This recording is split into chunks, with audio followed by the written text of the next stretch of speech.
So, welcome everybody. This is our last session of the jewelry series in partnership with the Goldsmiths Fair, and I'm a little bit sad because it's been a absolutely terrific month of June where we have learned about jewelry, about women in jewelry, and all that history of hardship, of creativity, of resilience, and on really coming out of it better and happier because we really you create a better, more beautiful world.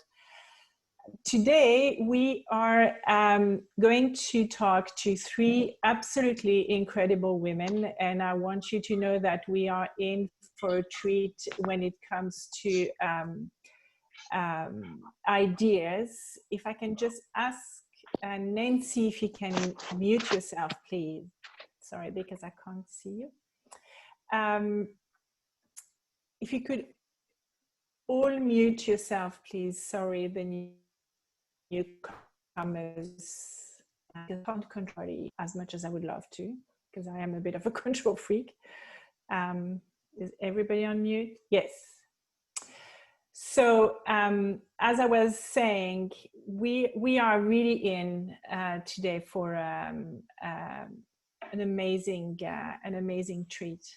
There's someone who's not muted, and I can't see who that is. Okay, we're going to carry on like that. We are talking to two makers and a gallerist. Daphne Krinos is a maker. Sue, could you mute yourself, please, if you don't mind? If you know how to do that. Yes, here we go. I'm going to mute you. Here we go. That's it. I've got you. Oh. Sorry, guys.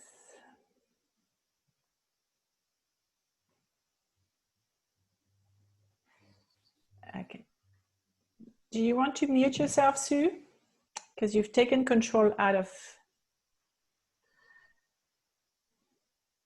Okay, anyway. That's it. Great. Sorry, I feel a bit like a school teacher here.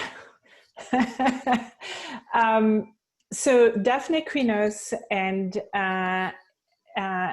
Christensen are makers. They are based in London and they are welcoming us in their studio today. And we're also talking to Christina Jansen, who runs the Scottish Gallery. And I can tell you that from the pre-interview conversation we had, it's going to be a festival of ideas and of concept and of creativity. So I'm really very excited about all this. I would like to start with Daphne. Hello, Daphne. Hello. It's nice to see you. Hello. Nice to see you too. Thank you for inviting me to this. Absolutely. I'm so delighted that you are here. We met earlier. I mean, we actually met last year. I brought a group of clients to your gallery, which was fantastic. And it was for London Craft Week. I've always followed your work for a long time, and I am still pining for one of your pieces. So there was, when Harriet suggested that we invite you to be part of the conversation, I was absolutely delighted. Can you give us a little bit your background and your story? Yeah, I was born in Greece and I grew up there. I went to school there, and I decided when I was about 18 to come to the UK to study. My options in Greece weren't that many. So I did a foundation course at what used to be called Hornsey College of Art, then became Middlesex Polytechnic. I followed a 4-year course which was very heavily based on design as well as making. I graduated in 1980, ancient times for a lot of people. And I've been working ever since for myself, making what I want. And I feel very lucky because people like what I do, and I've been able to make a living doing my own stuff, what I enjoy making, and it's a huge pleasure when people react nicely to my work. But basically, I work for myself, by myself, and I don't employ anybody. Right. You also work at the, you're a little bit modest there because you run a gallery that you are one of the founders, and you also founded a collective. So it's not just your work. No, it's not just my work, but I haven't been involved with Studio Fusion Gallery for that many years. It's about 6 years. So the gallery was started in the 90s. So I'm a relative newcomer. So yes, I do that too. I run it together with 3 other women as a cooperative. And the collective Cosmima is 5 jewelers. We all decided 15 years ago to start exhibiting once a year, rent space, and invite people to join us. So yes, it's organizing a relatively big load of things. And interestingly enough, the lockdown period, the 3 months we just had, made me realize that my own practice is what matters most to me. That's where happiness comes from. Yeah, that's right. So we're going to take a little tour of your studio. I'm going to share my screen, and you took a video of your studio. I'm hoping this is going to work. Can you see the image? Is it sharing? Yeah. Okay, fantastic. So you are based in Hackney? I'm based in Hackney, yes. So is Aina, which is one of the things that link the 2 of us. Yeah, right. I've been living here for 30 years, and I've been working from home ever since my eldest son was born, and he's going to be 30 this year. So it's a long time. My workshop is full of things that my children have made for me over the years, cards I've been sent, objects I found in the street, labels from tins, photographs, prints of pictures I take, mock-ups of metal things I've made, tiny bits of sculpture made by friends of mine. It's a bit of it's getting a little bit crowded in there because it's not a very big space. So, but I love being surrounded by things that feel familiar to me, and it changes every now and then, but that's where I feel most comfortable in, right. Being by myself in my own space, surrounded by things I like and things I've been given. Mm-hmm. I also collect brushes. There's rather a lot of brushes in this video. I'm sorry about that. People give me brushes because they know I like them. What is it about the brushes that you like? I've always liked brushes. I especially brushes you can actually use, not decorative things. But I don't know. I really don't know where my love for them has come from. But it's been there. I just like to look at them. So I've got a lot. Anyway, that's my workshop's very, very small, by the way. Well, you know, it's a bit like a cocoon, I suppose. So I'd like now to introduce Annie and Gallerist. And there is someone again who is not muted. I can't mute everybody because it's going to mute the speakers. So here we go. That's it. I found. Aina, hello. Hello. So nice to see you here. Welcome. Thank you so much. Thank you. This is a great break from looking after all my children. I'm really excited. So you are also welcoming us in your studio. We can see it's a very different look and feel from Daphne.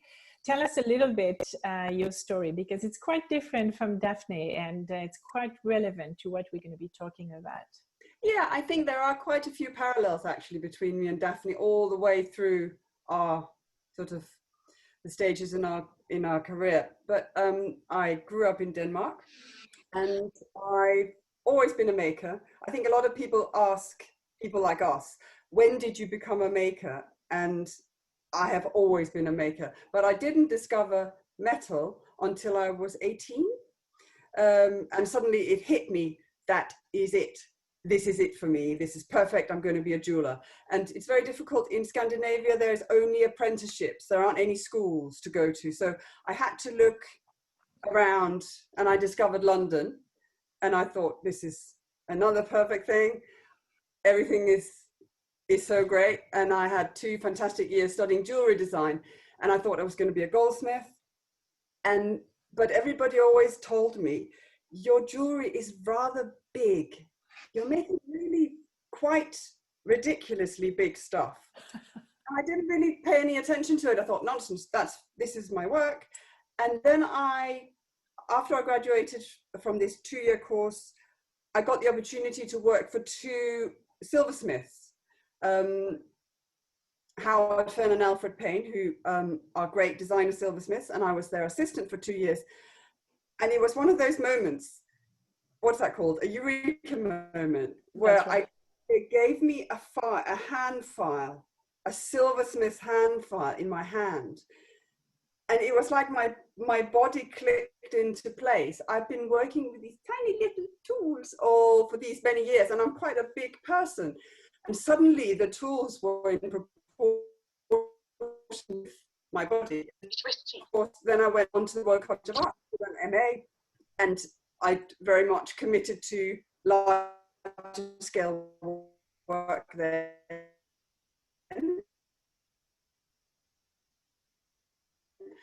That I, after the 90s, is now 21 years old, which is the age I was when I came to London.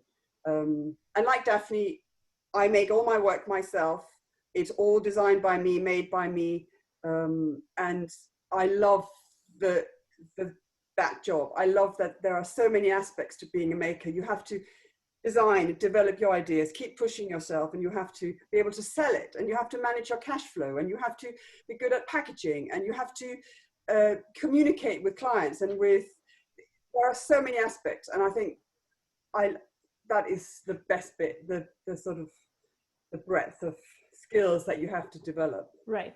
And I mean, I know that you very attached that, you expressed that, but I want to reinforce it. It is a career. It is not a hobby. It is not a second thought. And in both your cases, it is something that you always had in you. I mean, and there was never any other option or consideration. Do you want to share the story, because it's a lovely story of when you realized that metal was going to be your medium? Was that the one? Yes, I remember. I have, yes. I think I was out walking in Copenhagen with my cousin, and they were repairing the roof. They were re-roofing the equivalent of the Houses of Parliament in Copenhagen. And it's a copper roof. So there were all these builders who threw copper around, and there were sort of bits of something old and crumbly on the ground, and there were some new bits of copper. And I'm quite a shy person, but I made myself go up to these builders in their caravan, knock on the door of the caravan and say, please, are you using that copper? Because I have it. And I had no idea how to work it or what to do with it. You know, you need really specific tools to work metal. But I just had this incredibly strong sense that this metal, this material, I need it. So it was a really strong, powerful moment. And I still work with copper a lot. Right. And then you discovered that metal actually suited your personality very well, because it's extremely precise and exact. And that's how you like to to run things, and that's what really sits well with who you are. That's right. Yes, the precision and the it doesn't break if you drop it. Right. And perhaps with glass and ceramics, there is so much that can break and happen in the kiln, and metal is not as instant and as those crafts. You know, glass blowing is very, very instant. You immediately have an object, whereas metal can take weeks to put together. Right. But then you have a lot of control throughout that process. That does. Daphne, do you want to share with us why you chose jewelry and the importance of stones in your practice? We didn't go into that. The reason why I chose jewelry is actually quite. The reason why I chose metal, because I need to go on about that. I also share that with Aina, and I didn't know before I heard her talking about that. But my love for metal came from doing my foundation course, during which we had to spend a certain amount of weeks working in different materials. So I did a lot of photography, I did woodwork, I did ceramics, I did all sorts of things, lots and lots and lots of drawing and life drawing and painting, which I enjoyed. But it was in the last term of my foundation course where I was actually given a piece of copper, which is quite funny. It was a very, very thick circle of copper. It had already been cut by somebody.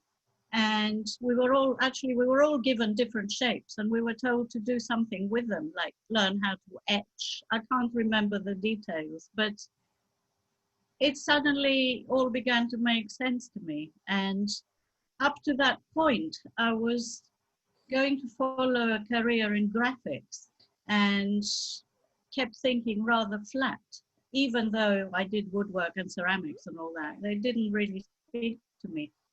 But with the metal, I suddenly realized that, you know, it's a very hard material, but you can actually shape it. And the tools you use to shape it are really interesting. And I loved the sort of, you know, the applying strength to it, you know, pulling it, stretching it, doing different sort of forming it into different shapes. And that was the deciding moment when I thought, okay, I'm going to go into jewelry making. Now, I did love jewelry before. I grew up in Greece, as I said before. I went to so many museums when I was little because my parents and my grandparents always used to take me to the local museum wherever we were on holiday. And I used to just like look at tons and tons and tons of amazing black and red pottery, which is so abundant in Greek archaeological museums. And I mean, I love it. But what used to really excite me was that little glowing gold ring in the far end of the museum, or a bead made of a carnelian with a bit of gold next to it. And at the same time, my grandparents used to collect quite a lot of Roman glass, and I just loved the translucency of it. And I've always liked looking at light going through color. Can I show some? I'm going to share the screen and show some of your earlier pieces, so we get a sense. Can you see that piece? Can you see? Yes. Yeah? This is a necklace. I mean, I sort of gave you these pictures because they show our common characteristics between me and Aina. That's work I started making in 2005, 2004, and continued for many years. But yes, the starting point were these slices of translucent stone, some of them completely transparent and often very cut with really interesting angles. So when the light hit them, they did magical things. So stones fairly quickly became part of my making, and I still use them to this day. But I often I quite like to have a break from them because they've caused their own problems. So for this collaboration that we did with Aina, I only made one piece with a stone. Right. we're gonna have a look at that. Absolutely. I'd like now that we both know you, Christina, I'd love to introduce you, or if you can maybe introduce yourself, as the curator and the executive director of the Scottish Gallery. Hello. Hello. And you are welcoming us in your beautiful space, and we can see some pieces behind you that we're going to be talking about. Maybe we can start with a short history of the gallery and its mission and purpose, and then we'll see the little video that you very kindly took for us. Well, hello, welcome, and thank you so much for inviting me here today with Aina and Daphne. The Scottish Gallery is one of the world's oldest private commercial galleries.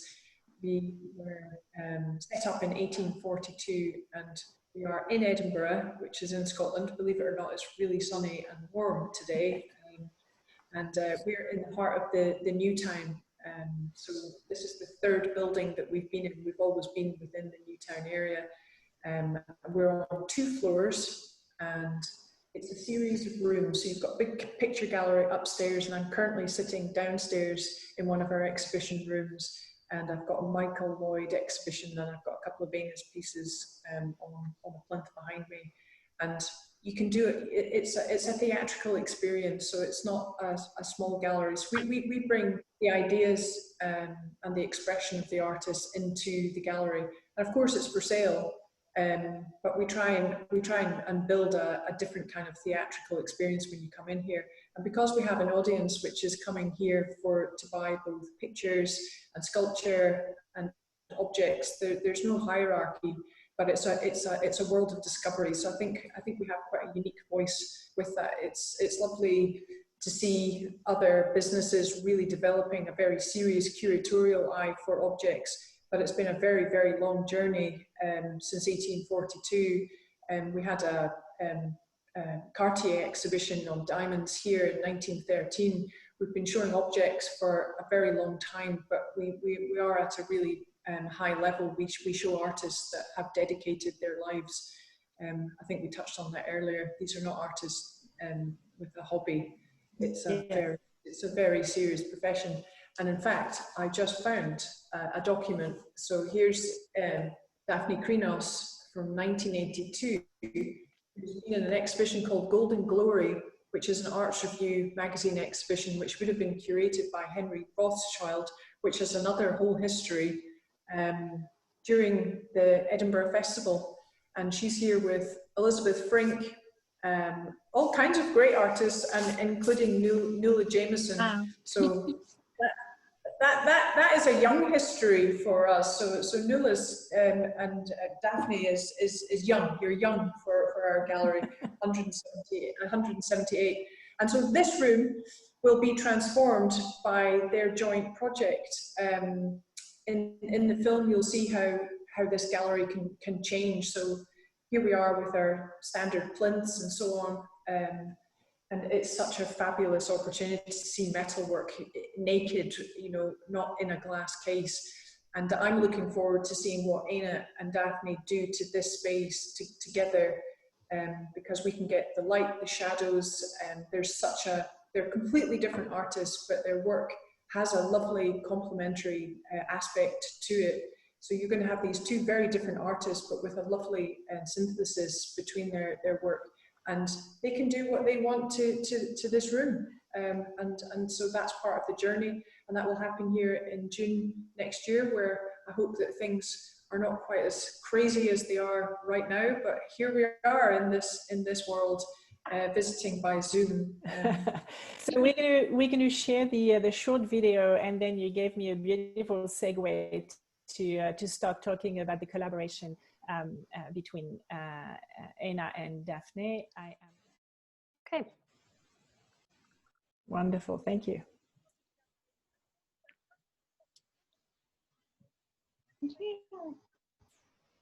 I'm just inviting you inside the gallery. I'll do a voiceover. I can see how bad my hair is. You can see that we go upstairs and then I'm going downstairs. So this is part of the, I'm not sitting at that room's next door. That was part of a Wendy Ramshaw I like to join these two rooms together. This was a Julie Blyfield exhibition that we had. That's Wendy Ramshaw. That was, it's amazing what you can do with the space. This was in conjunction with, the Room of Dreams, because this was the Room of Dreams. Here is Aina's work in front of me in the room right now. Able to see that, I'm going to be able to show that just now. I can show you these pieces, but they're Aina's, so Aina can tell you about her pieces, but I need to put on the gloves. So I don't know, Aina, this is your piece. Yes. Should I talk about them when we finished your film? Or, well, you yeah. can't hear me, and it's kind of excruciating for me to see myself. Oh, there we are in the garden. What a garden! The garden's such a lovely place. It's absolutely baking hot in the garden today. Beautiful. And the thing is that you know, the Newtown's very severe. It looks, and the back of the gallery, it's so modest. In the basement, this used to be a baker's. The garden's like an old kitchen garden. It's been fabulous during the lockdown when you've kind of needed some headspace, and right. you're in the heart of the city, and you've got birdsong and so on. We're very, very lucky. It's a nice gallery with lots of different aspects to it. We hope that we're open and comfortable for people to come in. We like having people come in.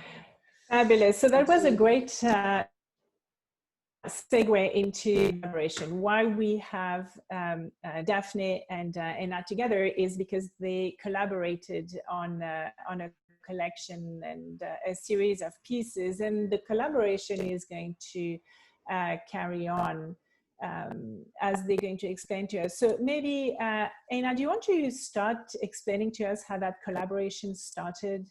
And maybe Daphne can pitch in, and we can hear that story, and then we'll hear how it came into the gallery, and how Christina is using your ideas and how she's envisaging these pieces to be exhibited. Yeah, I think Daphne and I have both exhibited many times at the wonderful Goldsmiths Fair, which is an annual event in London that showcases just a lovely curated collection of makers, silversmiths and jewelers. And that's where I met Daphne many years ago. And 2 years ago, we both had a stand, and we happened to be next to each other, which was like winning the golden ticket for me.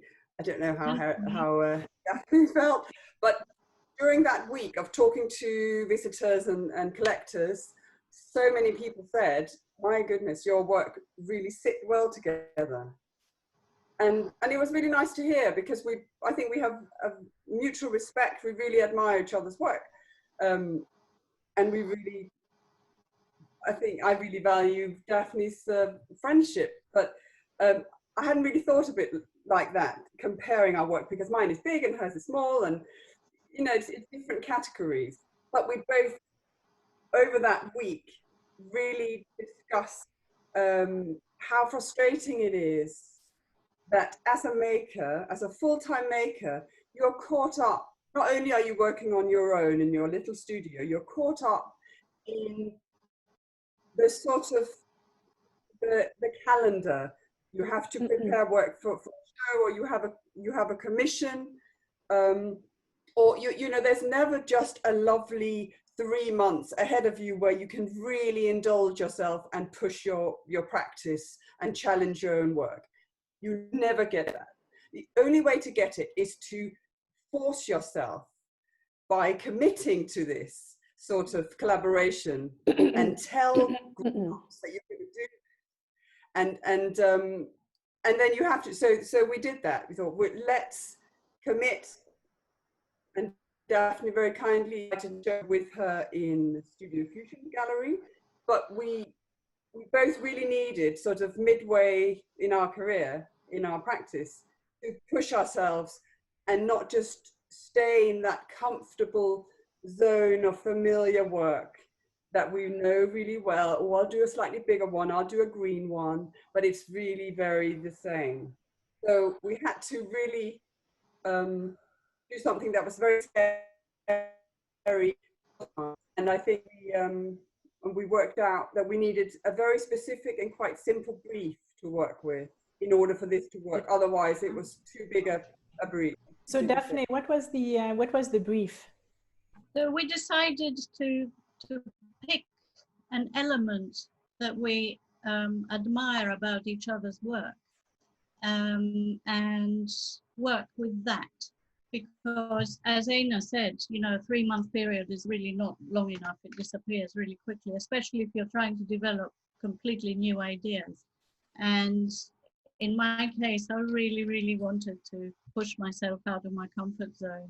And so I decided that what I would start with was the balance. What I really admire about Einar's work is the balance she achieves when she combines the often solid, very sort of dense areas in her pieces with the more open structures, and the perfect dialogue she achieves between the two, which has always attracted me. I own quite a lot of pieces of Einar's work and I look at them a lot. And so I decided to work with that. Can we see maybe a piece, either you have one or maybe Einar, you have illustrate that? Yes, hang on. I think all your pieces demonstrate that. I think it's evident in every piece of Einar's. So very much the solid and the open together. These are just too quickly to show. So yeah. Yes. Yeah, because you love the tension, you love the collision, you love the complementarity, the opposites, and that's really the core of your practice. I have to have, for it to be right, I have to, the starting point is very simple geometry and solid form, and I need to disrupt that geometry and the sort of quietness of those solid forms, and by introducing the opposite, which is the very delicate and open, or very spiky, or very, you know, like drawing three-dimensional drawings in the air. And the essence of what I try to do is that what happens when you put the very heavy and the very light, or the very solid and the very delicate, dark and light, the meeting of those contrasts. What happens? What is it? Is it awkward? Is it a bit prickly? Is it really beautiful meeting point? What happens? It's not always the same, but the energy that you get from meeting, from those two things sort of clashing together, that's where what I'm interested in. So that's the element that Daphne borrowed. So yeah. Daphne, why was it challenging you?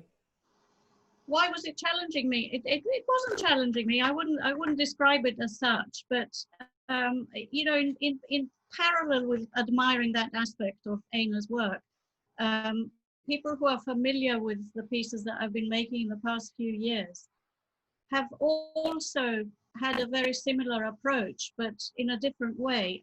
Like for instance, I've based a lot of my design on positive and negative shapes. And a lot of my inspiration came from looking at brutalist architecture, which I rather like, and shadows and shapes created by the sort of big bulky shapes and the shadows they create and everything. So, I mean, that's something which relates to what Einar was talking about. She approaches it in a very different way to me. You have samples but that's something we've got in common. So I didn't find it difficult. I think the reason is that, and I can speak for Einar for that, we are both quite confident in our own practice, and we know that we will continue making, you know, what we want to make without treading in each other's path. But I guess what was stressful was that my approach to making is much more chaotic than Einar's. So because it really was the first time in 25 plus years that I allowed myself to play and to move out of my comfort zone, as Einar very nicely described. It was quite scary because the way I compose something, the way I arrive at a design is from taking lots of pictures, chopping them up, making collages, using bits of metal. It's all kind of, it's not resolved until somebody's pointing a gun to my head saying, finish it now. So I think I probably stressed out Einar quite a lot, because for months, for the best part of 3 months, my bench looked like a bomb had hit it. There were so many ideas there, and there still are. In fact, what I produced for the London Craft Week show was, I feel it's only a start, really, because there's so many ideas that never came to fruition, but they're there being developed, which will be a fantastic opportunity to get on with and show at the Scottish Gallery. So no, it wasn't stressful at all. I just had to find my own way of creating that kind of balance. So who does, I mean, when you don't have Einar around, who puts the gun to your head to finish something? It's deadlines. In this particular case, it was London Craft Week. Right. We had certain dates. It had to happen at a particular week. A lot of us work in that kind of way. Right. You know, there's nothing like a deadline to prompt you into action. I'm sure a lot of people will understand that and identify with it. I always admired people who were so organized and did all the work months in advance of a show. I'm not one of them. I never have been. I'm getting worse, actually, the older I get. So maybe you're getting freer. Maybe. And more confident. It's not for me to decide. So as I understand it, you, yeah, we're going to have, so I'm going to try to be a bit more successful this time. And there is a comment here from Carol. Do you want to unmute yourself, Carol, and share your thoughts here? Oh, I'm a little shy about that. Oh, we have a terrible echo. Yeah. Yes, did that help? Yeah. No. A bit better. I'm sorry. That's good. I think they are representing wonderful true life dilemmas. And I think that Daphne is on a journey in her work, and Aine is tending to manifest a vision. You know, each are equally as important. Yeah. Thank you. Bye. If you want to mute yourself, great, thank you. So you got together and you did that work, that collaboration, and then you decided to connect with Christina. Is that how it happened? We connected with Christina at the lovely Goldsmiths Fair last year, so in 2019. And why did it feel like it was a good match for your collaboration? I was totally delighted to be asked to do this.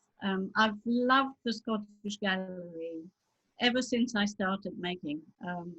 Back in 1982, which is probably the first time I went to Edinburgh.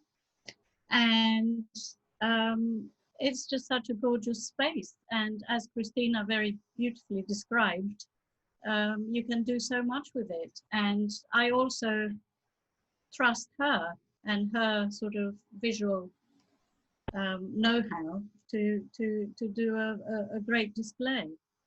Which is such a different thing from exhibiting at the amazing Goldsmiths Fair, which is a selling event where you don't have a lot of space around you, where you are sort of limited to displaying your work within an area which is not very large.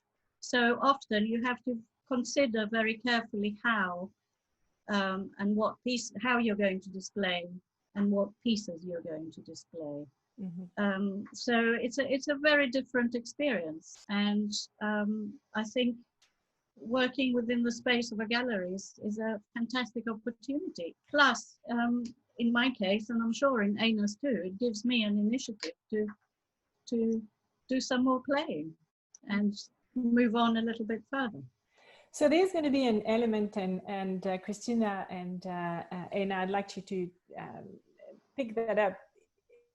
The shadow element. We haven't spoken about the shadow, which is a huge element in both of your practices. And I think I've never put an exhibit together, but from a visual point of view, I think it's going to be an absolute gift to the curator there to create something fantastic. So, Aina, do you want to share with us the concept of the shadow, and then maybe Christina can tell us maybe put us in the secret of what she's starting to think about that. Yeah, well, as I sort of very briefly showed before, my work is about the meeting between the very solid and the very open, mostly.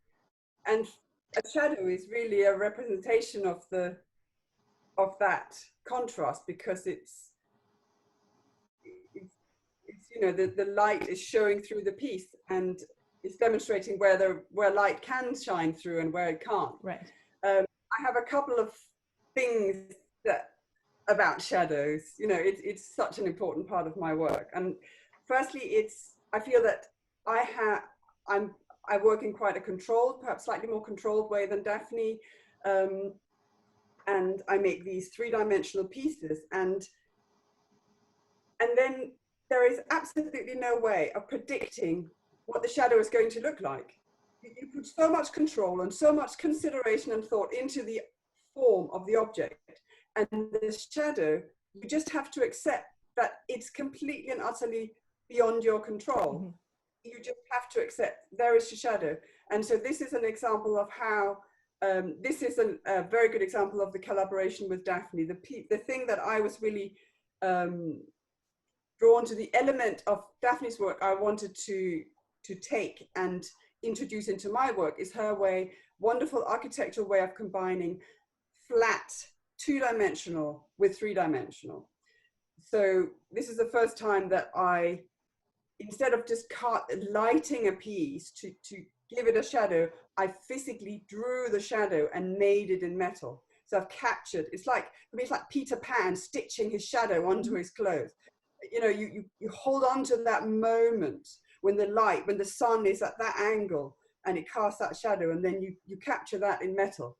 I feel that a shadow is two-dimensional, but it's the sort of, and a form is three-dimensional, but it's like it's a fourth dimension for me. You know, I talk to clients about, they say, how big is the piece? Where will it fit? Say, well, it's maybe this wide, but you have to allow for the shadow. So with the shadow, it's this big. Right. You have to have a bigger shelf for it, because you have to, that's such an important part of it, the way that it casts this shadow, which is of course a distorted two-dimensional representation of the form. Yeah, we're seeing here how you work. Yeah, that's exactly how I draw it. Winter is great for shadows because the sun is really low and my garden is south facing, but just round certain times of day I can capture that really low, long, stretched out shadow. Yeah. You showed us a piece that you just made that has the shadow and the ball. Do you have that nearby? That would be really so nice to see that. I have a very similar one. Right. I'm doing a cooking program. I have moving part. So I don't know if you can see it. Yeah, no, absolutely. Shadow. And are you going to keep it in the two different finish of the metal? Yeah. So this is silver, and this is weathered steel, and that's a sort of slightly different conversation. That's about breaking the rules a bit and combining a very cheap and rusty, cheap steel with precious silver, and how those two materials and colors talk to each other. And that's another contrast, another example of putting contrasts together slightly differently. But so yeah, this is an example. So it's completely and utterly flat. You can hang it on the wall. Can be a wall. It's amazing. So that's an example. This I would never have made if it wasn't for Daphne. Right. So Christina, how are you going to play with all this, and how does it work? When do you talk to the artist and get the input, or do you receive the work and play with it? It works in all sorts of ways. This is a gift of a project. It's usually up to me to make these links and so on. But Daphne and Aina have made these lovely links together, and then Daphne wrote to me, and then it just seems so obvious. And then just as Aina's been talking, I'm already thinking about what we can do in the room. Aina did I mean, we have to be very different from a fair. A fair, it's lovely, it's always lovely meeting the artists. People love to have that personal connection with the work that they have. And we try to do that as well, but we're doing it in a completely different way. So you're showing your work here for over 4 weeks. So it's a real opportunity for the artists to show their work in a very different way.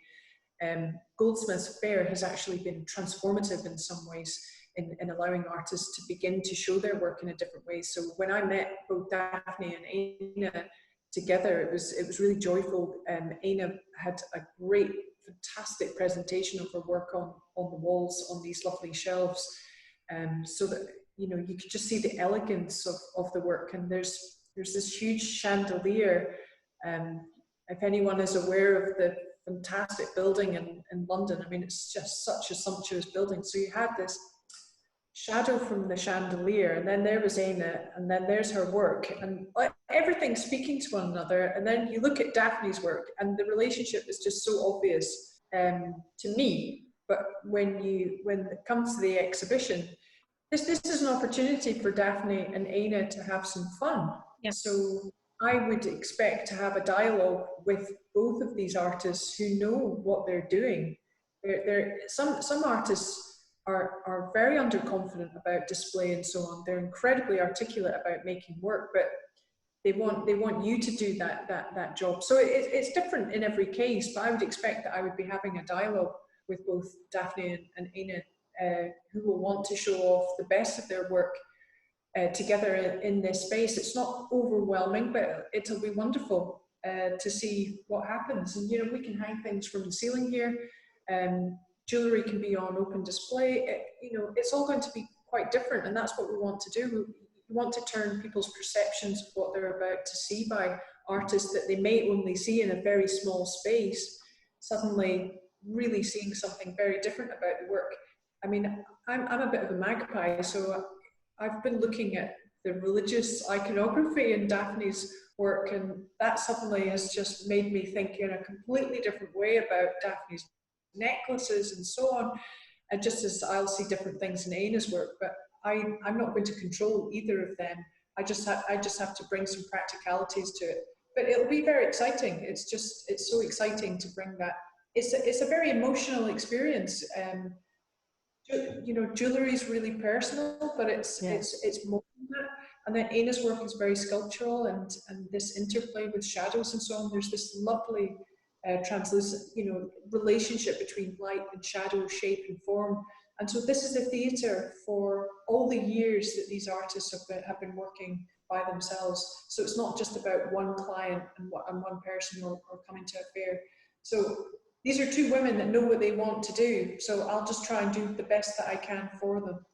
But you really are the link between their story and their emotions and the artistic intent, and try to and make it accessible and understood and felt by the public that comes, and that doesn't necessarily has all the tools to do that.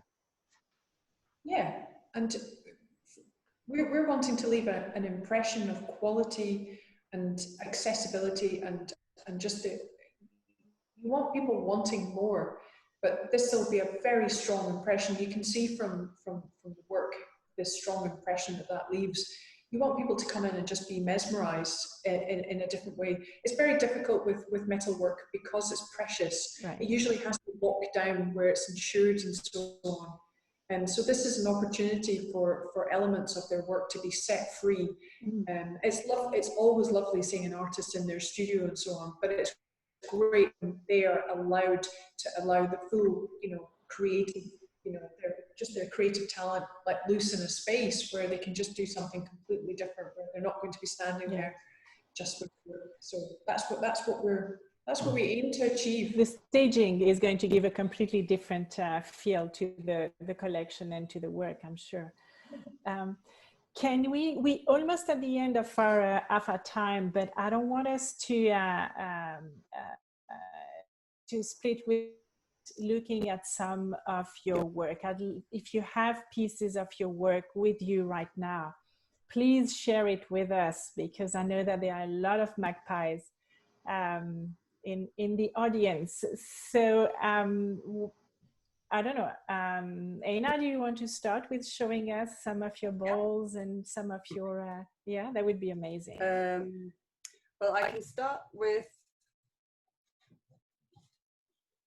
the two pieces, the two small versions of the ones that Christina had in her gallery. Mm-hmm. And they're called cube balls. And it's all about life. It's all about how it really is. Because obviously nothing is perfectly balanced. We're all slightly off.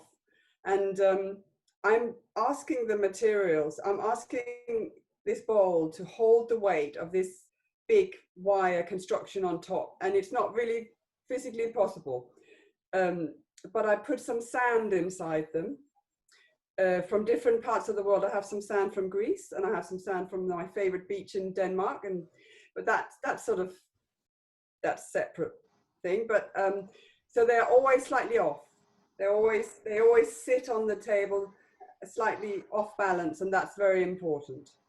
So these are always also about the starting point of the very, very simple geometry of the hemisphere and how I push the balance of that. I tilt it slightly. And some other pieces which are related to those are these ones, which are called Crumbling Ball. And so this one it starts as a hemisphere with a lid on.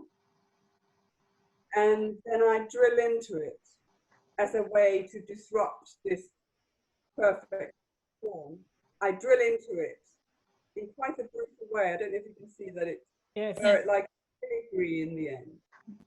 So it's a perfect form, lovely. And then I drill and I drill and I drill until it's almost not there anymore. And it also shifts the balance, of course, because I've removed the material. So it's about balancing and not quite balancing and disrupting perfection. So I have a silver box, I have a silver one, and I work with different materials. I have a green. Oh, that's gorgeous. So that's sort of my, should I keep going, or should we see some of Daphne's work, or do you want to do me first, all of mine? Or well, why don't we do all of yours, and then we'll move to Daphne. So after those pieces, the crumbling pieces with all the holes, taking something like that, and then this is a piece I made as part of the collaboration with Daphne, where I thought I need to somehow introduce something very, very flat to these drilled forms. So this sits, these two pieces, the very flat and the very form, meet somewhere and they hold each other up. There is a sort of symbiosis of balance. And it's the meeting of colors and materials and contrasting everything. So this is very much an example. And another one that came as well is this piece, which is a similar, a vessel form, which is being held up and balancing on 2 points of these two pieces of metal sheet, which is absolutely comes purely from looking at Daphne's work and boring that one element, the flat and the form together.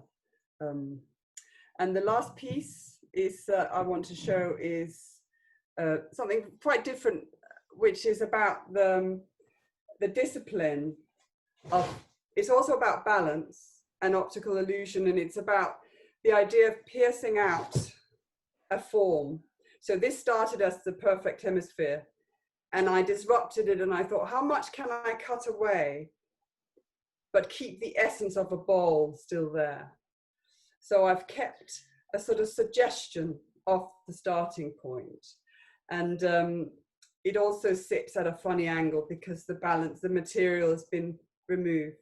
But it's part of a series I did before I worked with Daphne, which was about using only one piece of metal, and I couldn't add or remove anything. I just had to work with what was there. So this is what an example of this. So it's all hand pierced out of one piece of metal. And it's called a wilderness ball. So I'm absolutely enchanted by your description, and it feels like it's the description of the evolution of the life of a woman, where you start full, yeah, and then as you, I don't know, get a family, get kids, you juggle a million things, you try to find your balance. There's some taken away from you, some added, and all that. It's, I don't know, it just, that's what came to my mind when I was listening to you. Yeah, it's all about finding that balance. Absolutely. Yeah. Yeah. Well, accepting that there isn't one, and there's a point where you have to stop looking for it and just live the moment. Beautiful pieces. Are these pieces on your website? If anyone wants to purchase them, can we? Are they on your website, or you just want to be contacted by email? I think email is great. Some are on the website and some are on Instagram. Okay. And I mean, a conversation. It's a conversation. Daphne, please show us. Okay, I'm going to show you. Most people know that I always make black things. For this collaboration, I kind of tried to get out of it a little bit. But these pieces here are earrings I made in response to what I was saying before, you know, a solid shape coming to, I don't know if you can see them well. Yes, it's lovely. So they're silver. One pair is oxidized and the other one is semi-oxidized. These are completely white, completely white earrings I made. Using, it's terribly difficult to show it on a Zoom thing, but it's trying to show, it is a play of shadow. Yes, and you can see that, yes. Of flat sheet and shadow created. So these earrings have been designed to kind of work from every angle. Here they are falling off. Aina was very good at pushing me throughout this and telling me to work a little bit bigger. Unfortunately, the biggest piece I made has been sold, so I can't show it to you. It was inspired by a roundabout around the corner from where we live. But I tried to make some larger silver shapes and got quite preoccupied with how they would be worn, because, you know, I'm a jeweler, so it's very, very important to me that the jewelry I make is wearable and works on the body. So this is a brooch, so that's the back of it, and it's got this hollow shape where you can actually put a string through it, or a chain, or whatever you like, and turn it into a necklace. So it's a sort of dual purpose piece. Oh, that's fantastic. So it can be also worn like that. And so is the brooch that I'm wearing. And this other brooch here, which is, again, it's a positive and negative shape. So it's an empty space and a full space. and I've played with the angles of them, so they work from every side you look at them. That can also be worn as a necklace. So I got quite sort of preoccupied with the wearability of it all. Here I made some gold pieces because I just love working in gold, and last year I was able to afford to work in gold. I don't know if I can do it now.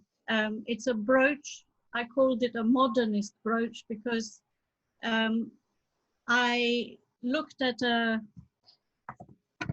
triptych made by very, very early work of Francis Bacon, which is very untypical of the work that most people know of his.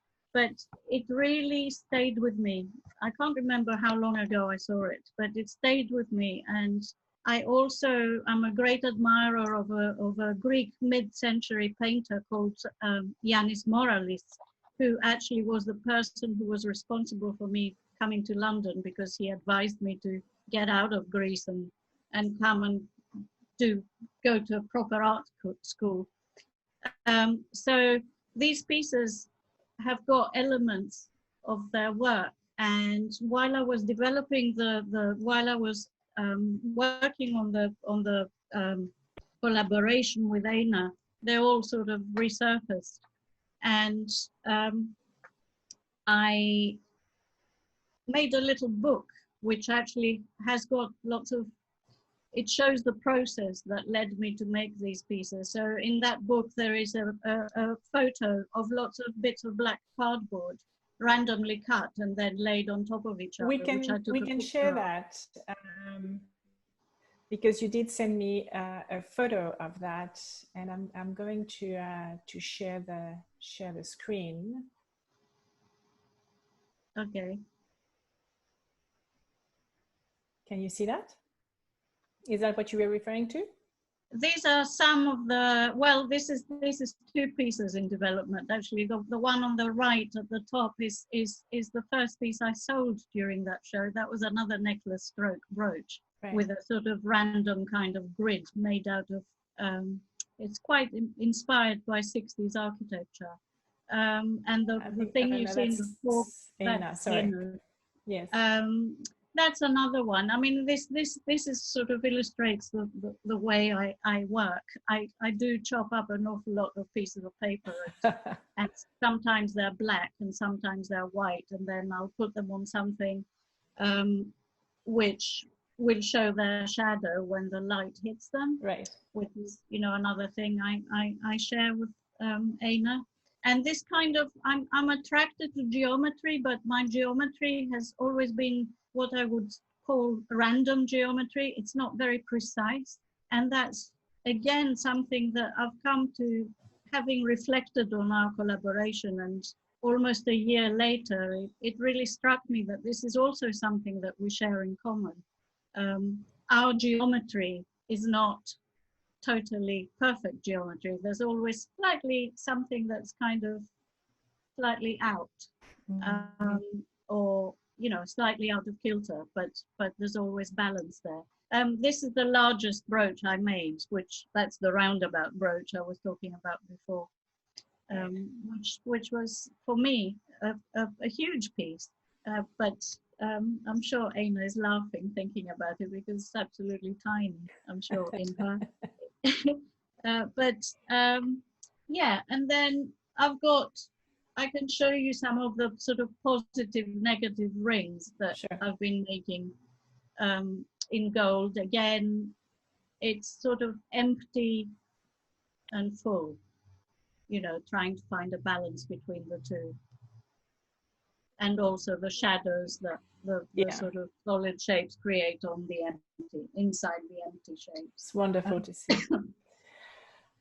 So there's more gold earrings here, which again are made out of bits of sheet, which are all at different angles. I made the earrings so that they can be worn in 3 ways, so they detach. You can just wear the top section, you can wear the whole thing, or you can reverse the bottom section and it looks slightly different. It looks like it. So more shadows. I really enjoyed making these. So yeah, with jewelry, you always, I mean, the slightly frustrating aspect, I suppose, is the fact that it's always got to either hang from ears, in which case you see, you know, nothing behind it, or it has to sit on a finger and then you see skin behind it, or in the case of a brooch, it lies against cloth. Mm-hmm. Which is what I feel most comfortable with. It's the brooches are always the starting point for me, how I resolve a design. And usually all earrings I've ever made have come from a brooch. And this actually I share in common with a lot of jewelers. It's something we often discuss. And when we swap work with each other, it's always a brooch because it's quite significant. I think that the brooch is the most powerful piece of jewelry because it's the one that really sends a message and can be completely devoid of any ornamentation functionality. Yeah. So I'm with you. I also love brooches. Thank you so very much.